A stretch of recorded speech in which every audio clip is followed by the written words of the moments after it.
नमस्कार दोस्तों, स्वागत है आपका स्टेनो गुरु यूट्यूब चैनल। दोस्तों, आज की वीडियो में हम लोग प्रैक्टिस करेंगे 100 शब्द प्रति मिनट की स्पीड से डिक्टेशन, जो कि आपके आने वाले सभी स्किल टेस्ट के लिए बेहद लाभकारी होगा। पीडीएफ इसका दोस्तों आपको हमारे टेलीग्राम पर मिल जाएगा। टेलीग्राम का लिंक वीडियो के डिस्क्रिप्शन में दिया गया है। यदि आप हमारे लिंक या ग्रुप से नहीं जुड़ पा रहे हैं तो आप गूगल प्ले स्टोर से जाके टेलीग्राम इंस्टॉल करके उसमें स्टेनो गुरुजी सर्च करेंगे तो भी आप हमारे ग्रुप से जुड़ जाएंगे। इसके अलावा दोस्तों, अगर आपको डेली डिक्टेशन चाहिए तो आप चाहें तो हमारे चैनल का मेंबरशिप ले सकते हैं, हमारे पेड ग्रुप को ज्वाइन कर सकते हैं। अधिक जानकारी के लिए आप हमें मेल कर सकते हैं। हमारी मेल आईडी है studyforstenographer@gmail.com। वीडियो पसंद आए तो वीडियो को लाइक कर देना और चैनल पर पहली बार आए तो सब्सक्राइब करके नोटिफिकेशन बेल ऑन रखना, जिससे इंपॉर्टेंट वीडियो आपसे मिस ना हो। मैटर ट्रांसक्राइब करके पीडीएफ से मैच करके कमेंट में जरूर बताना कितनी मिस्टेक आपकी आ रही है और अपना बहुमूल्य सुझाव कमेंट बॉक्स में जरूर देना, ताकि आने वाली वीडियो में हम और बेहतर कर पाएँ। तो ज़्यादा समय न लेते हुए चलिए स्टार्ट करते हैं। Ready 5 second start. सभापति महोदय, प्रधानमंत्री ने अल्पसंख्यकों के कल्याण के कार्यक्रमों के क्रियान्वयन में ढील ढाल के लिए राज्य सरकारों को हल्की फटकार सुनाई है।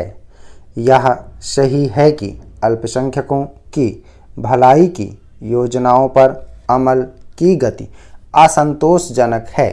यह वास्तविकता है कि कुछ राज्यों में तो जिला एवं ब्लॉक स्तर पर अल्पसंख्यक यह भी नहीं जानते कि उनके लिए कोई विशेष योजना बनी हुई है।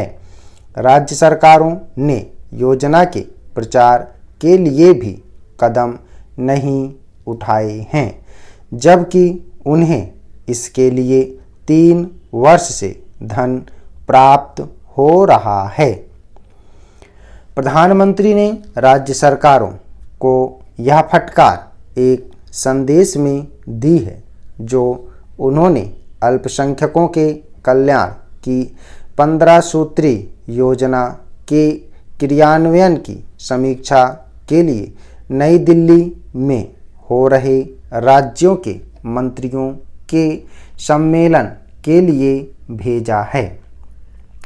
प्रधानमंत्री अन्य कार्यों में व्यस्तता के कारण उसका उद्घाटन नहीं कर पाए। अल्पसंख्यकों के पिछड़ेपन की समस्या आकार में बहुत बड़ी है, लेकिन उससे डरकर उसके समाधान के प्रयासों को नहीं छोड़ा जा सकता। समस्या धीरे धीरे और निरंतर कार्य करने से ही हल होगी। जैसा कि प्रधानमंत्री ने कहा है, अल्पसंख्यक सामाजिक दृष्टि से ही पिछड़े हुए नहीं हैं। उनमें बेरोजगारी, अशिक्षा और निर्धनता एवं भूखमरी का भी बोलबाला है। कुछ रुकावटें ऐसी हैं जिनके कारण वे शेष भारतीय समाज के साथ कदम से कदम मिलाकर नहीं चल पा रहे हैं। समय समय पर जहाँ तहाँ होने वाले सांप्रदायिक दंगे भी अल्पसंख्यकों में अलगाव की भावना को बढ़ाते हैं। हमें उन सामाजिक कारणों का भी पता लगाना होगा जो उनकी आर्थिक एवं शैक्षणिक प्रगति में बाधक बन रहे हैं। केंद्रीय सरकार इस बात के लिए बहुत उत्सुक है कि पिछड़ेपन के कारण अल्पसंख्यकों में निराशा न फैले। ऐसा होने देने से संघर्ष उत्पन्न होने की आशंका बढ़ेगी। अतः भारत सरकार ने अल्पसंख्यकों की प्रगति की समीक्षा के लिए केंद्रीय मंत्रिमंडल की एक उपसमिति भी नियुक्त की है, जिसके अध्यक्ष प्रधानमंत्री स्वयं हैं। यह समिति हर 3 मास बाद अल्पसंख्यक कल्याण योजना की प्रगति की समीक्षा करती है। अल्पसंख्यकों की उन्नति तथा समाज के अन्य पिछड़े वर्गों के उत्थान को उच्चतम प्राथमिकता देने की आवश्यकता है। कुछ राज्यों में रह रहकर होने वाले सांप्रदायिक उपद्रवों से अल्पसंख्यकों तथा अन्य पिछड़े वर्गों में असुरक्षा की जो भावना घर कर गई है, सबसे पहले उसे खत्म किया जाना चाहिए। उनमें राष्ट्रीय पुनर्निर्माण और आत्मा प्रगति के लिए चेतना जागृत की जानी चाहिए। प्रधानमंत्री ने भी कहा है कि अल्पसंख्यकों के लिए बनी योजनाओं पर अमल करते हुए यह ध्यान रखा जाना चाहिए कि उनसे सांप्रदायिकता को बढ़ावा न मिले, सामाजिक एकता बढ़े और वे अर्थव्यवस्था की मुख्यधारा में आएं। उन्हें अत्यधिक संरक्षण देकर पंगु नहीं बनाया जाना चाहिए। प्रधानमंत्री के इस दिशा निर्देश पर कितने अल्पसंख्यकों की आर्थिक समस्याओं का जब तक समाधान नहीं निकलता तब तक सांप्रदायिक तनाव समाप्त नहीं किया जा सकता है। आर्थिक असमानता संघर्ष का एक प्रमुख कारण होती है। राष्ट्र के जीवन में, व्यक्ति के जीवन में जैसे उतार चढ़ाव आते हैं, वैसे ही संसदीय लोकतंत्र में पार्टी की प्रतिष्ठा तथा लोकप्रियता में आते हैं। हरियाणा विधानसभा चुनाव के बाद कांग्रेस पार्टी को अप्रत्याशित रूप से भारी आघात पहुंचा है। चूंकि कांग्रेस पार्टी केंद्र में सत्तारूढ़ है, इसलिए राजधानी से सटे पड़ोसी हिंदी भाषी राज्य में उसकी बुरी हार से देश की आम जनता और कांग्रेस हाईकमान का चौंकना स्वाभाविक है।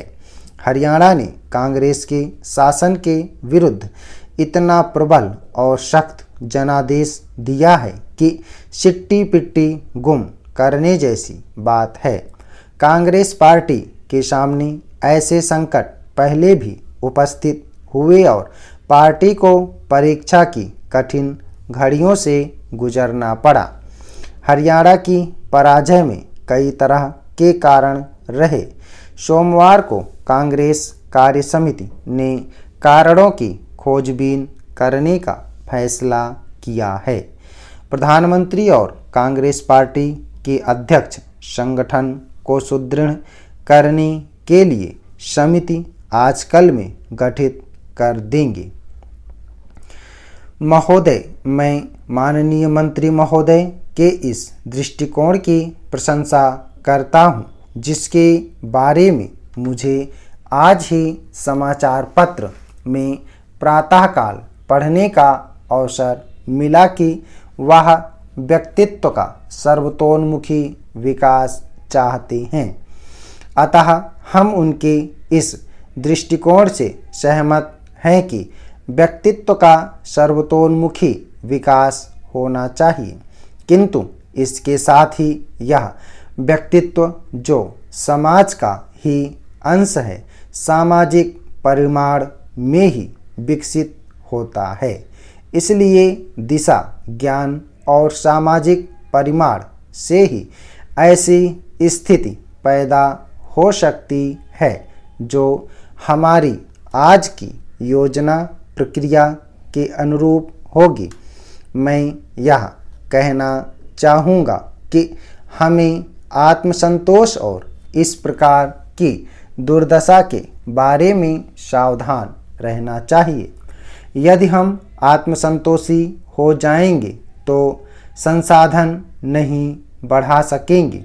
यदि हम अपेक्षित विकास की ओर ध्यान नहीं देंगे तो हम केवल ऐसा दस्तावेज ही तैयार करते रहेंगे जो संग्रहालय में रखे जाएंगे और भावी पीढ़ियां इन्हें पढ़ती रहेंगी। इसलिए मुझे आशा है कि शिक्षा नीति को नई दिशा देने के लिए तथा उसके नए परिमाण निर्धारित करने के लिए अपना पूर्ण सहयोग प्रदान करेंगे। यह लोकोक्ति सुप्रसिद्ध है कि ज्ञान ही शक्ति है।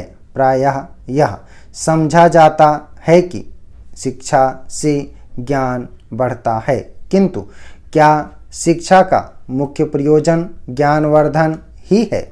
इस गंभीर विषय पर सर्वत्र विचार विमर्श किया गया है और अब यह बात स्वीकार कर ली गई कि शिक्षा का प्रयोजन ज्ञानार्जन से कहीं अधिक है। शिक्षा का वास्तविक प्रयोजन सभ्यता को संचालित करने की प्रक्रिया है। सभ्यता संचारित करने के लिए शिक्षा को दो मुख्य कार्य संपन्न करने होते हैं। यह बुद्धि का विकास करती है तथा यह व्यक्ति के चरित्र को विकसित करती है। आज राष्ट्र को प्रौद्योगिकी और तकनीकी जानकारी से अधिक नैतिक नेतृत्व की आवश्यकता है। स्टॉप। ओके दोस्तों, आप लोग इसको प्रैक्टिस करिएगा। सभी लोग मैटर को प्रैक्टिस करेंगे, चाहे आप 80 की स्पीड भी हो तब भी आप इसको लिखेंगे, ठीक है। और जो वर्ड स्किप होगा स्किप कर दीजिए। जो नए वर्ड आए उसकी आउटलाइन आप अलग से भी प्रैक्टिस कर लीजिए। जो भी नया वर्ड मिले अलग से लिख के उसकी प्रैक्टिस करिए। 100 शब्द प्रति मिनट की स्पीड से है। उम्मीद करता हूं दोस्तों वीडियो आपको पसंद आया होगा, तो वीडियो को लाइक कर देना और अपने दोस्तों के साथ भी शेयर करिएगा ताकि वो भी इसका लाभ ले सकें। और चैनल को सब्सक्राइब करना मत भूलिएगा, जिससे आपको डेली डिक्टेशन और उसका PDF मिल सके। PDF दोस्तों आपको हमारे टेलीग्राम पर मिल जाएगा। टेलीग्राम का लिंक वीडियो के डिस्क्रिप्शन में दिया गया है। अगर आप हमारे टेलीग्राम से नहीं जुड़े हैं तो आप टेलीग्राम गूगल प्ले स्टोर से इंस्टॉल करके उसमें स्टेनो गुरुजी सर्च करेंगे तो भी आप हमारे टेलीग्राम ग्रुप से जुड़ जाएंगे और वहाँ से PDF डाउनलोड कर पाएंगे। अगर इस ई बुक का दोस्तों अगर आपको पूरा PDF चाहिए तो वीडियो के डिस्क्रिप्शन में लिंक दिया गया है। और दोस्तों अगर आप डेली डिक्टेशन चाहते हैं तो आप चाहें तो हमारे चैनल का मेंबरशिप ले सकते हैं या हमारे पेड ग्रुप को ज्वाइन कर सकते हैं। अधिक जानकारी के लिए आप हमें मेल कर सकते हैं। हमारी मेल ID है studyforstenographer@gmail.com। तो वीडियो को पूरा देखने के लिए धन्यवाद। Thanks for watching. जय हिंद, जय भारत।